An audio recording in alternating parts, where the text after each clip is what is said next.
So I'll try to go over a few things that were said, maybe add a bit of thoughts of my own, and then have some more larger or more overarching thoughts. So I'll start. I just want to time myself to make sure that I'm in charge of everybody's time. I want to make sure I'm on time. Here we go. So Michael Moore was making a distinction that, I mean, you didn't put it that way, but I think in one of your papers I read it that way. The will as the cause of the will. The cause of the will and the will as a cause. So one question is what causes the will, maybe it's determinism, maybe it's something else. And the other is more of the Libet style of, is the will even efficacious? Is it causal? And I agree that as neuroscientists we look more into the second rather than the first. We have little to say about, does determinism exist? If anything, you might be able to say something about the mechanisms. If in a determined brain, maybe this happens or this does not happen, but we cannot decide whether determinism exists or not. That would be overreaching even for neuroscientists. Then, let's see, yeah, the Libet results are not surprising. I agree, I've been trying to make a similar claim for a long time, and I think Michael hit on an important, I think you hit it exactly where you should, in the sense that for some reason people think that consciousness needs to be uncaused. I think the issue there that will repeat itself is that we as neuroscientists are not taught enough to think about the concepts that we work with. I'll probably go back to this. Now, maybe those conceptual questions or those conceptual concerns are not that critical when we're studying a channel in the brain of some jellyfish. Well, jellyfish doesn't have a brain, but it's a channel in the brain of a rat of some sort, and then after 20 minutes of explaining to you why that channel is important, you understand why we're doing it. It's okay, you just do whatever you want as long as you don't bother me with all these things, it's fine. But when we start talking about consciousness and free will and so on, we have to be much more careful with the concepts that we're using as neuroscientists, and I think that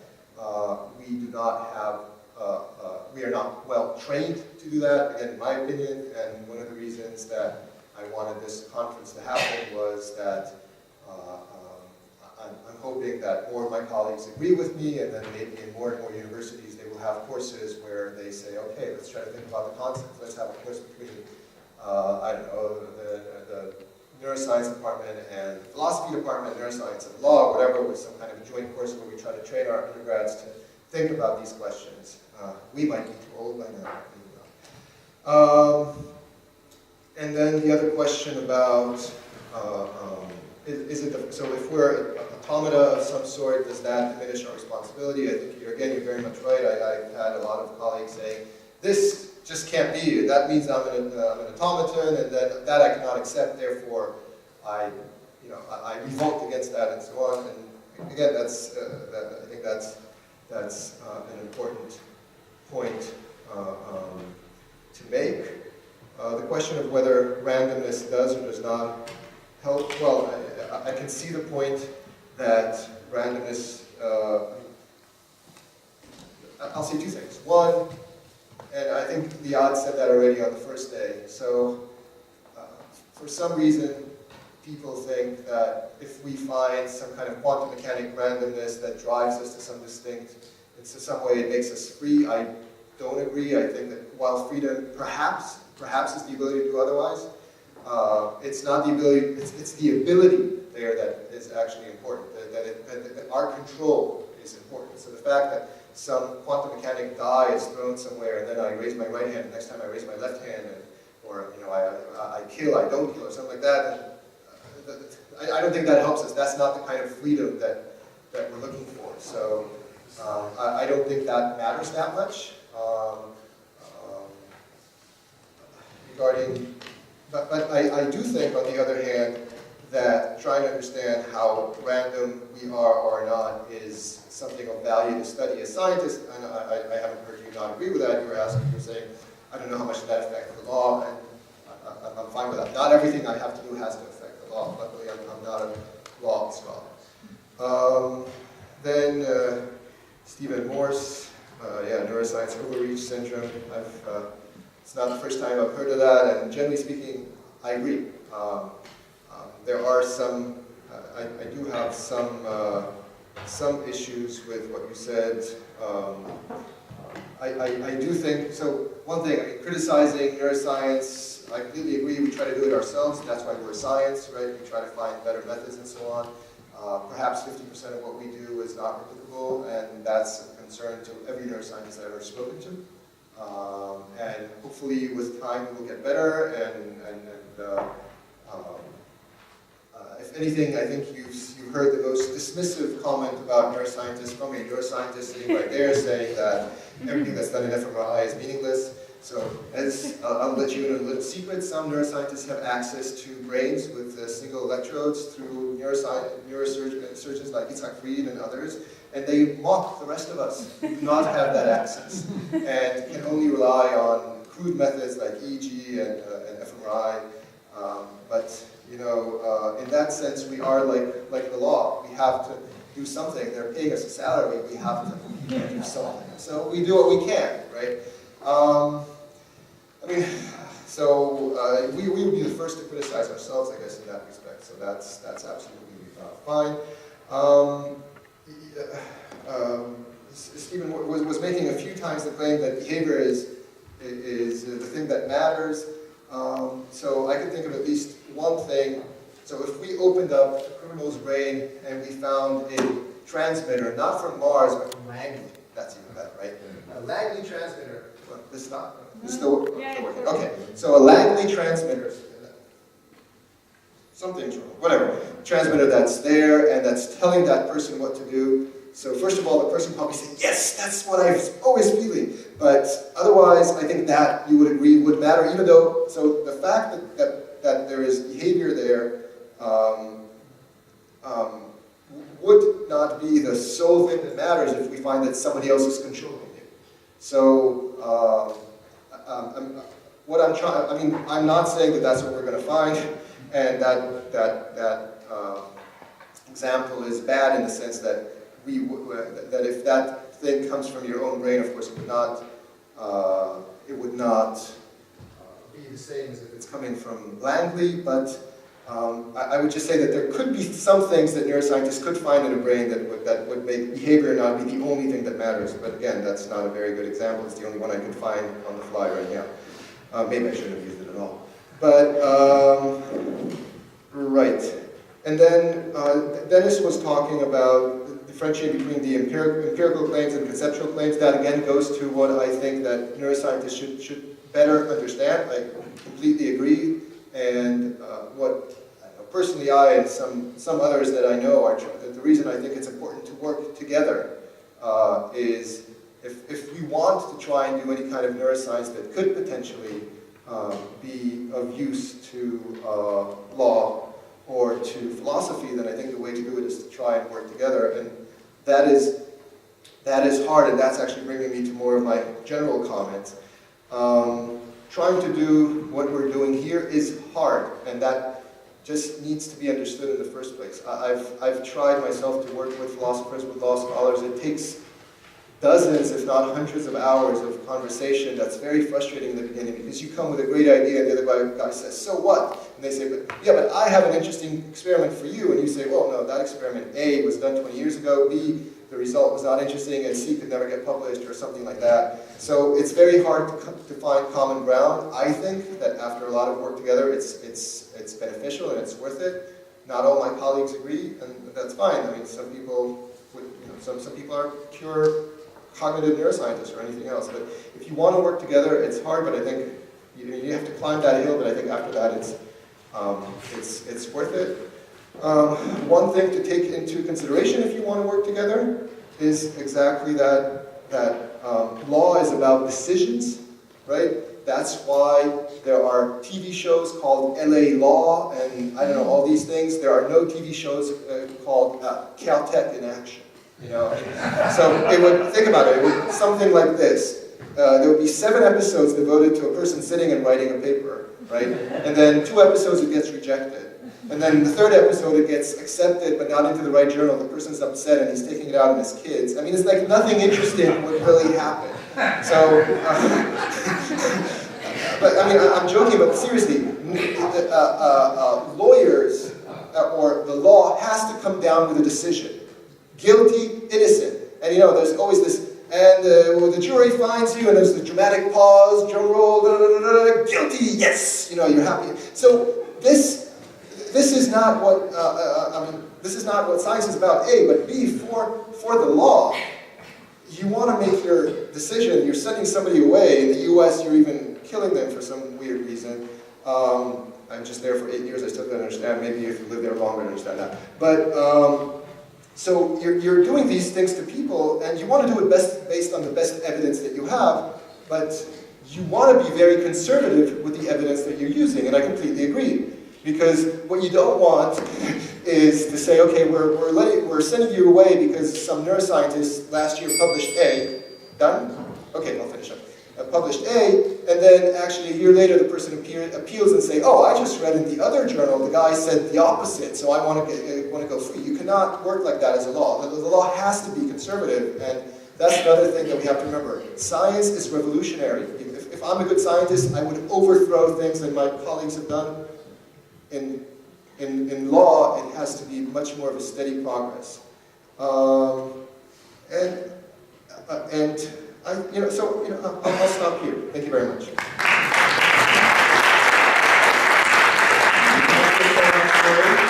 And now we would like to have all the speakers up here at the table.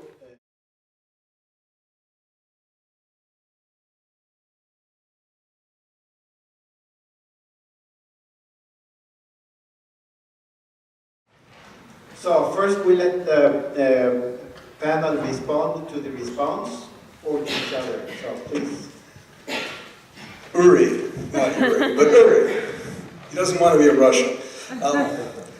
There's not much disagreement between the three of us. I was kind of hoping to provoke more from you, but yeah, no, it's so friendly. We'll just all lock our arms and sing Kumbaya together. There are 3 things you said with which I agree. One was with respect to the need for conceptual clarity of neuroscientists when dealing at least with the concepts relevant to responsibility. We have about 50 neuroscience PhD students at the Beckman Institute in Illinois, and one of my regular lectures is that some of the things they want to research cannot be done, literally cannot be done, unless they get the kind of conceptual clarity that only philosophy can give you. The last lecture I gave that kind was about if you want to talk about executive control functions in neuroscience, you have to do a really detailed analysis, which philosophy has done for 100 years on control, what exactly that is. And that's the kind of work that actually Dennis was mentioning, a distinction between conceptual and empirical work, and one has some priority. Here's something we could disagree about. I don't think we fully agree on what neuroscientists think their evidence shows. You were taking them to make it the way Walter was, that it's the epiphenomenal claim for responsibility. I took half of what Libet and Lebetins, the wild Lebetins, think is implied is actually a rediscovery of determinism. I mean, in point of fact, there's not much difference between everybody's determinism from Hobbes on, as Stephen was mentioning, but nonetheless, determinists often think that somehow the discovery of a readiness potential or something going on in the precuneus region, the parietal cortex, that this is a discovery. We've proven, some of the literature post-Libet was saying, we've finally proven free will doesn't exist as an empirical matter. But I do think as a matter of the sociology of neuroscientific belief, they think there's a skepticism there as much as the other. I'll stop there. Can I respond quickly just before, because I'm going to forget. Just so I agree with you. Sorry, but I agree with you, and I think it has to do with the first point. Is that I think most neuroscientists are not taught, have the tools to even make this distinction between the will as a cause and the cause of the will. And I think that's one of the reasons we should, again, talk to each other. and then you go, oh, right, actually the question of whether we've discovered determinism, whether the cause is efficacious. Again, I'm not saying that neuroscientists are not stupid at all. I'm not trying to say that, but we're trained to do some things. We're trained to you give me a problem, I can think of, can I make an experiment out of it? How do I do it well? How do I analyze it well? How do I find the right kind of subject pool to put it on and all that? But conceptual analysis is not something that we're trained to do. That was my point, and I think that's just a demonstration. I think this is confusion. Yeah, that shows that we need as much patience as you guys to do interdisciplinary work. Couple of things. First, in terms of how difficult it is to do the interdisciplinary work, I was fortunate enough to be part of the Agora Foundation funded project that went on in 2 phases over 7 years that brought together neuroscientists, lawyers, and philosophers. And the idea was, could we work together by understanding each other's concepts and come up with fruitful interchange? And I can tell you, much as Uri suggested, it was enormously hard work. And these were people who were self-selected because they were interested in doing that kind of work. So you're absolutely right, it is very, very difficult to do. Can neuroscience, here's a potential, I think Uri identified, potential level of, or question of disagreement between us that really isn't one. Can neuroscience potentially discover facts about the brain and behavior that would be legally relevant? And the answer to that, in my view, is absolutely yes. Let me give you a very difficult question, riffing off Michael Moore, that is not yet solved behaviorally, which is, what does it mean to have a self-control problem independent of a cognitive problem, a rationality problem? There are many people who think, for instance, in law, there need to be 2 distinct excusing conditions. One, lack of rational capacity, the other, lack of self-control capacity. Can we really distinguish them? Now, I'm on record as thinking they're one and the same thing, actually, and it's largely a rationality problem, but to me, this is an open question. Could we learn things about the brain that would help us make that kind of distinction as long as we conceptually understand what we're doing? And the answer to that is surely yes. Let me give you some other examples. Neuroscience can be helpful for prediction. One of the reasons it can be helpful for prediction, we use predictions all the time in law. Should we put this person on parole or probation, or should we leave them in prison or put them in prison? For purposes of involuntary commitment, should we commit this person because we think they are going to be dangerous in the future? These are prediction questions. We've already decided as a society, normatively, it's all right to use predictions, even though we know we're going to make type 1 and type 2 errors. We do it. So suppose neural variables could help us do these things more accurately. I would think that would be a major advance. I'm not worried about becoming too accurate. If I've decided something is normatively acceptable to begin with, what does a rational argument sound like for doing it less well? And so there's an answer. And an answer where you don't necessarily need much understanding. Big data will answer the question for you. Here's something that many neuroscience labs are working on now that could be terrifically, actually transformative in law. In the tort system, pain and suffering accounts for an enormous billions of dollars worth of damages each year. Now, you've all been to the doctor. How much does it hurt? 1 to 10. 10's the most, 1's the least. Well, is your 7 my 7? How much do you really hurt? This is all subjective. Labs are now trying to figure out, can we get, believe it or not, an objective measure of the subjective level of the subject's pain? That would actually be transformative. And there we might have a wonderful neural proxy for an actual subjective psychological state of pain. The last thing I want to say is this. Many of my neuroscientist colleagues, not all by any means, they want to explain away consciousness, intentionality, agency. My view and my challenge to neuroscientists is, instead of explaining it away, explain it. So, Dennis, do you have anything to add before we touch on the floor? So, now you have to be back with, let's start with you. So I was asking whether free will is involved in the law. I pretty much agree with what you said, but there is one little place where it sneaks in, and that's in a criminal trial when the summing up before the jury. If the defense can convince the jury that the accused lacked free will. In this case, this can be a very effective technique, even if there's no conceptual place for this in the law. Clarence Darrow's defense of liberal blow is a good example of that. You're absolutely right. It's a rhetorical matter, and people use it all the time. I spend a great deal of time. I'm a forensic psychologist, as well as other things I do. I spend a great deal of time training forensic psychologists and forensic psychiatrists. The one thing I tell them is, when you talk about the defendant's free will or lack of it in your professional report or testimony, you don't know what you're talking about. So don't use it at all. On the other hand, the lawyers exactly do use it for precisely the reason you've given. And people use neuroscience in the same way. So, for instance, we've known forever that adolescents are different from adults in normatively important ways. They have insufficient rational capacity compared to adults. What does the brain science add? It's convergent. It's nice that it's convergent. If it were not convergent, I'd still believe the behavioral science. People use it. See, the brain shows adolescents are less responsible. That is a conceptual confusion. It is convergent evidence of what we know behaviorally. Maybe it convinced the Supreme Court. It just But it did, because the first case in the juvenile trilogy was whether the death penalty could be imposed on 16 and 17-year-olds, or people who had committed murder when they were 16 and 17. In the event the Supreme Court did not cite the neuroscience, It did in two later cases in a sort of vague, non-really argumentative way, but they basically looked at the behavioral evidence in the first case. So, I think we probably all could agree that there's a difference between concept and imperialism.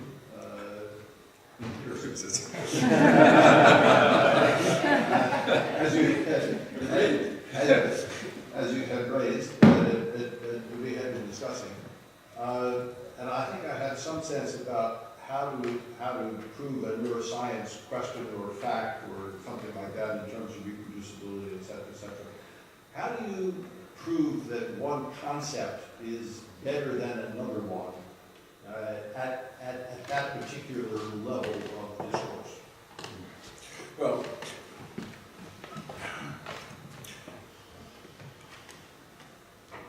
In answering the question, I might slightly reformulate it. I mean, first you need a metric for what constitutes better, and that will be driven by your particular experimental context. But to slightly, if I could just take the question and put it in a slightly wider context, how is it that a philosopher, or anyone, establishes that a particular conception of a concept is better, or let's take a more aggressive word, correct?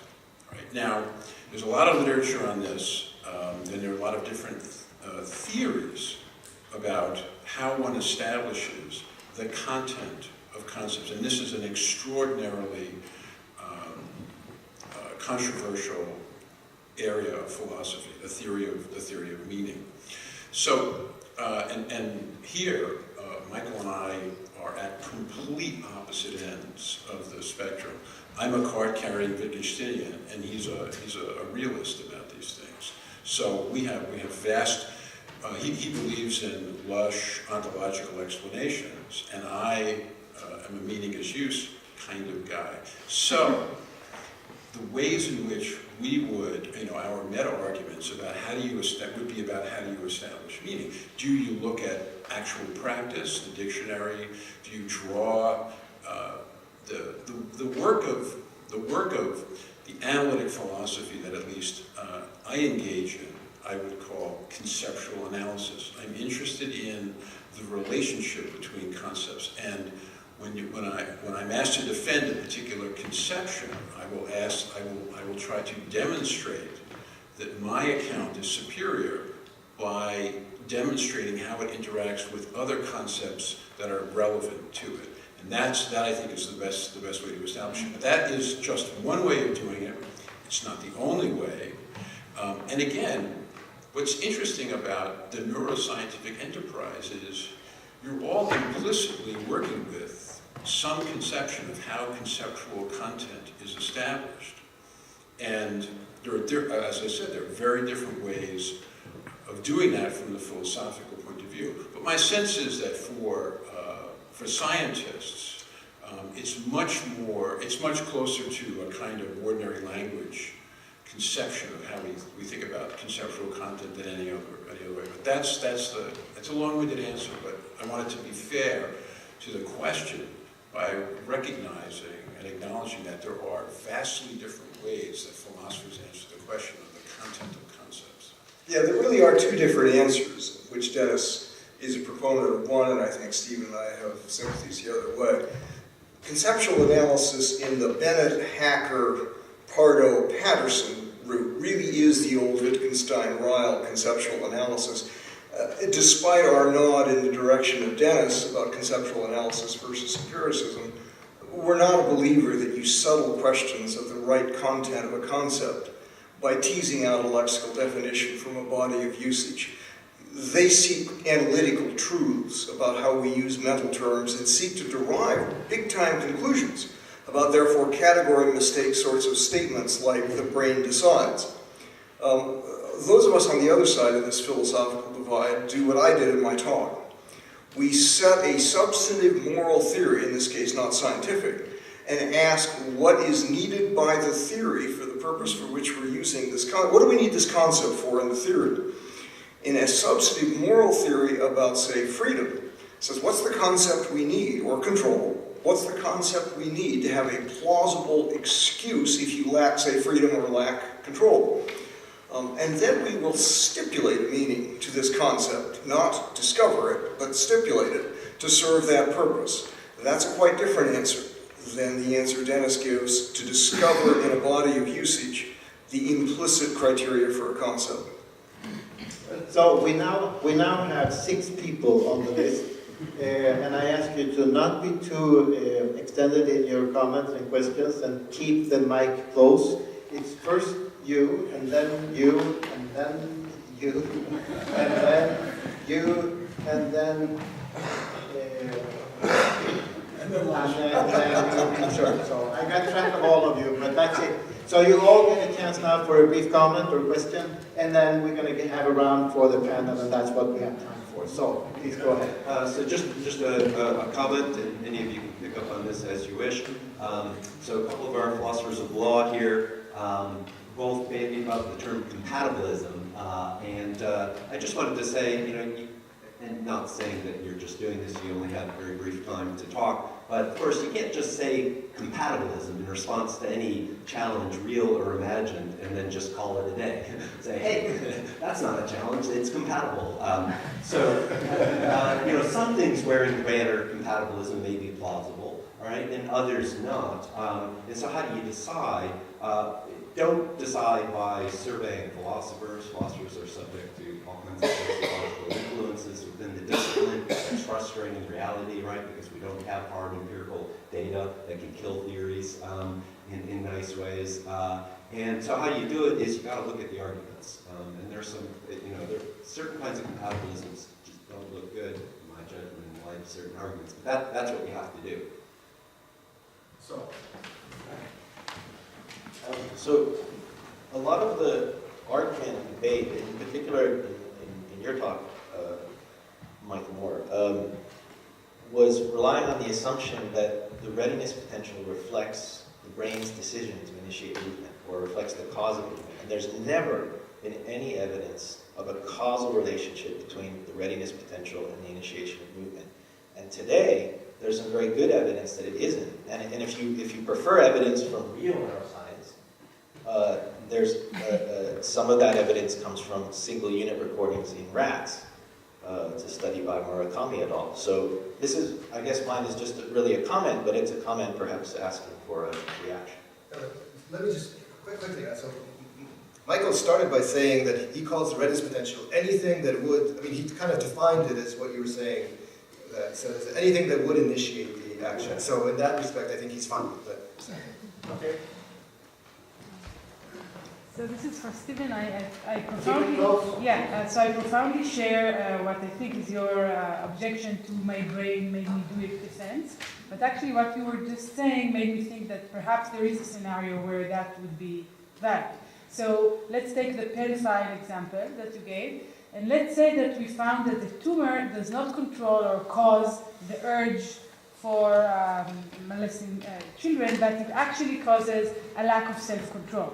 So if we find that kind of tumor that makes you just lose every control you have over your behavior and then obey your urges, would you say that in that case, the my brain made me do a defense is actually valid to my great sorrow? No, I still wouldn't say your brain made you do it. What I'd say is you have a range of people who have self-control problems for various reasons. Maybe they had the wrong mommy and daddy, maybe they had the wrong genetics, maybe they had a brain tumor, maybe the planets were aligned in a certain way. But what was the interesting thing about Mr. Oft was this. At the time he molested his stepdaughter, he was going to work as a school teacher. He wasn't molesting other kids. His wife noticed nothing. His co-workers noticed nothing. He understood he shouldn't do it. In fact, what he said about it later was, the pleasure principle got the best of me. The way they discovered the tumor was he had severe headache. In the neurological consulting room, he was urinating on himself and was completely unconcerned about it. He told people he wanted to rape his landlady and kill himself. And he was molesting nurses completely inappropriately. Now, let's assume this case happened 200 years ago, where we have no information whatsoever about the tumor.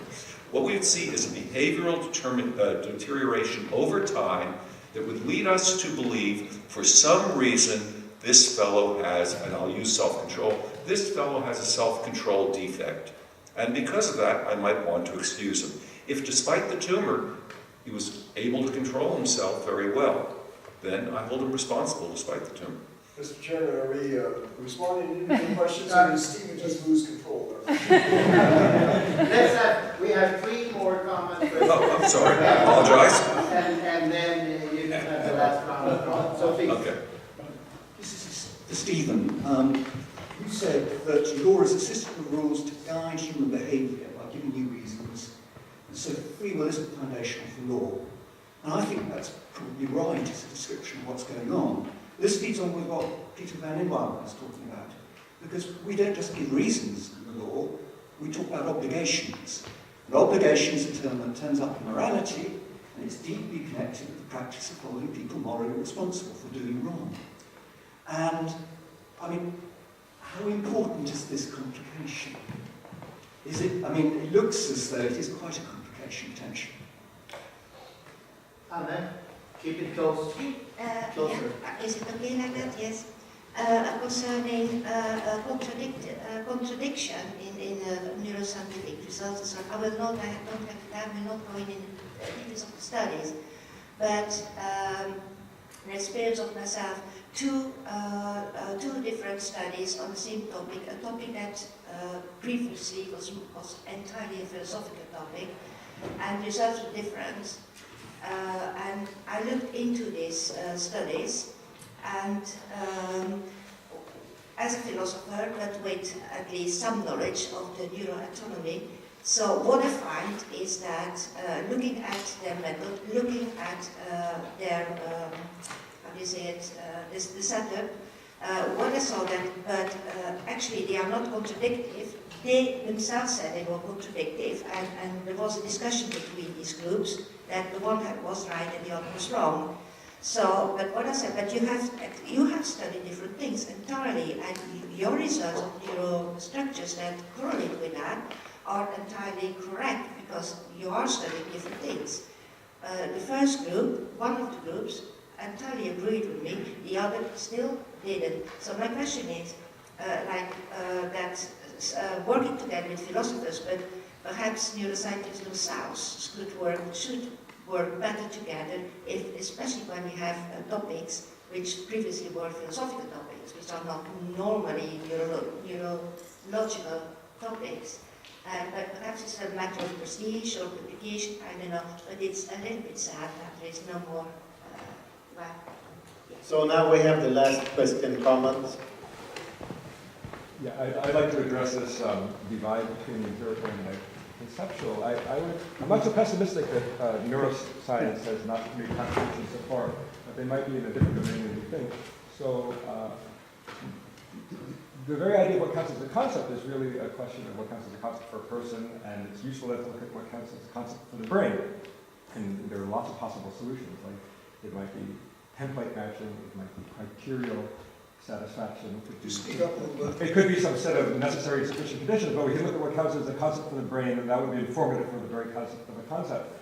Another case would be neuroscience can clarify.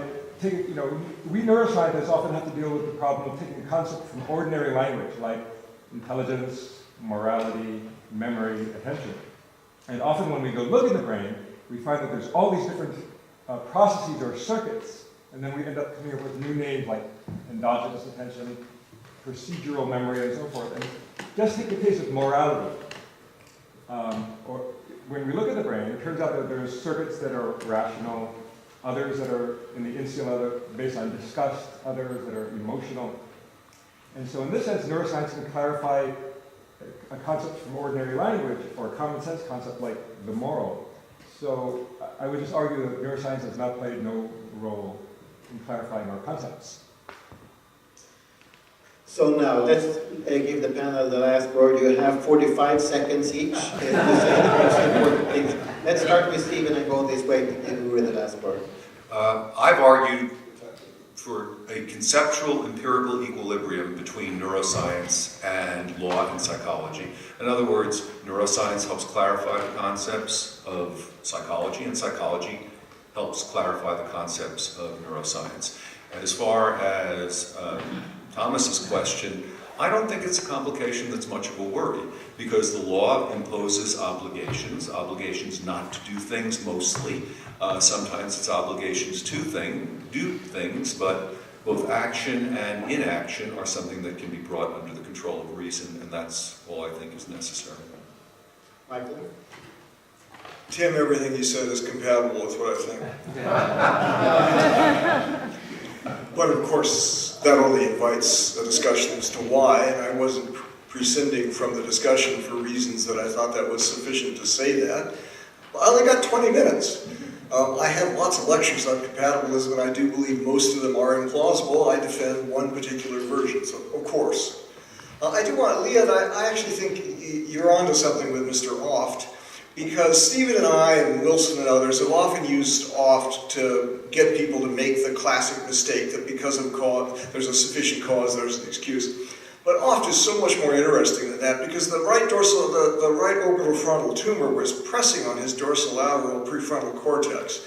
And at least if you believe the Caltech studies in the last few years, that tends to impact on the control from the ventromedial prefrontal cortex to the motor areas, in which event there's some reasonably decent neurological evidence that maybe Mr. Oft's control function was in fact effective. And grabbing the nurses when he knew if he did so he would go to jail and lose his job was a little bit of behavioral evidence that direction too. But notice that's to use neuroscience in a way that's relevant, as opposed to the blunt, blunderbuss way of saying it's shown a cause and therefore an excuse. Dennis? Okay. I was going to talk about just Peter's comment, but I'm going to talk about Mr. Oft. I'm actually of the view that Oft demonstrates the way in which neuroscience can contribute to law. When that guy reached his end, he was urinating on himself, he was out of control. And Michael just gave a good account of how neuroscience can explain precisely why the guy's behavior is as it is. The problem is that when you look at that case and you look at something like Herb Weinstein, right? Weinstein committed murder, and the DA folded when he saw the MRI and said, this guy is going to get off on an insanity plea. Weinstein, the evidence that the investigator turned up was that Weinstein had lots of debts. He was going to the Hemlock Society to figure out how to kill other people. In other words, there was lots of evidence that his tumor didn't matter at all. He, in fact, committed murder. And that's the difficulty. Now, with respect to your question about the brain and different I think that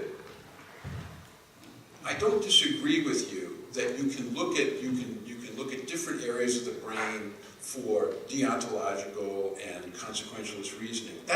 But in order to do that, you already have to have an account of what constitutes morality. The brain doesn't give you that, right? So the facts that you discover may alter your conception of what constitutes morality. I don't dispute that. But the idea that the brain tells you what morality is, that is what I think is mistaken. Now, I don't think you say that.